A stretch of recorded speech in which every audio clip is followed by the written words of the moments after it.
do Cannavaro poderia ficar como Raqiblarimiz O'zbekiston terma jamoasi qanday taktikada harakat qilishi albatta barchamizga qiziq.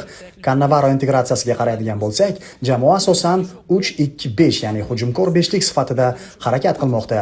3 ta ishonchli himoyachi, ular e'tibor bering, jamoada hatto rus millatiga mansub futbolchilar ham bor ekan, lekin bularning barchasi o'zbek. Ya'ni o'zbek millatdan, albatta O'zbekiston bo'lgandan keyin o'zbek millatdan bo'ladi. Xo'p, mayli, mavzuni davom ettiramiz.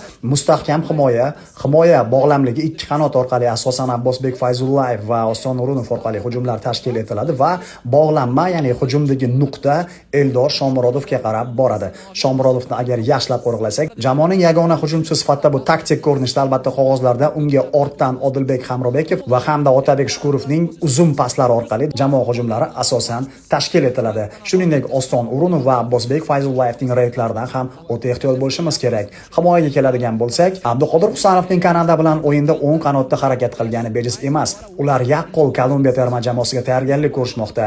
Luis Diaz asosan ushbu qanotdan hujum amalga oshirishni inobatga olib, o'zbeklar bunga puxta tayyorgarlik ko'rib, Abduqodir Husanovning o'zi uchun noqulay bo'lgan, lekin Kolumbiyaning, ya'ni ularning asosiy raqiblaridan biri bo'lgan jamoaning asosiy hujumchisini to'xtatib qolishni maqsad qilishgan. Bu aniq ko'rinib turgan narsa.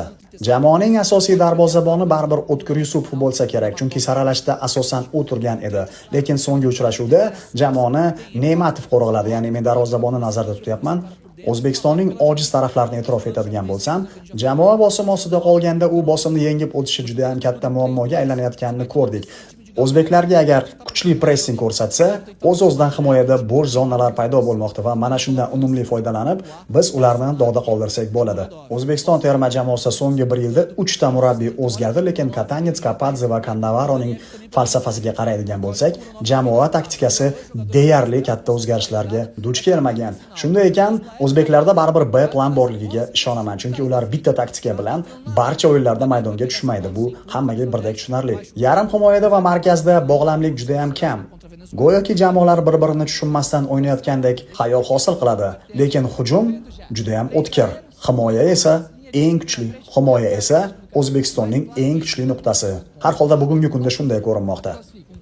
Kanada bilan bahsda ochig'i men ularni umuman tanimadim. Go'yoki O'zbekiston terma jamoasini alishtirib qo'ygandek taassurot uyg'otdi, lekin bu aldamchi va chalg'ituvchi manevr ham bo'lishi mumkin. Shunday ekan, biz baribir mana shu taktikani, ya'ni 3-2-5 taktikasini kutamiz va albatta hali bu gapimni o'yindan keyin men sizlarga yana bir bor eslataman.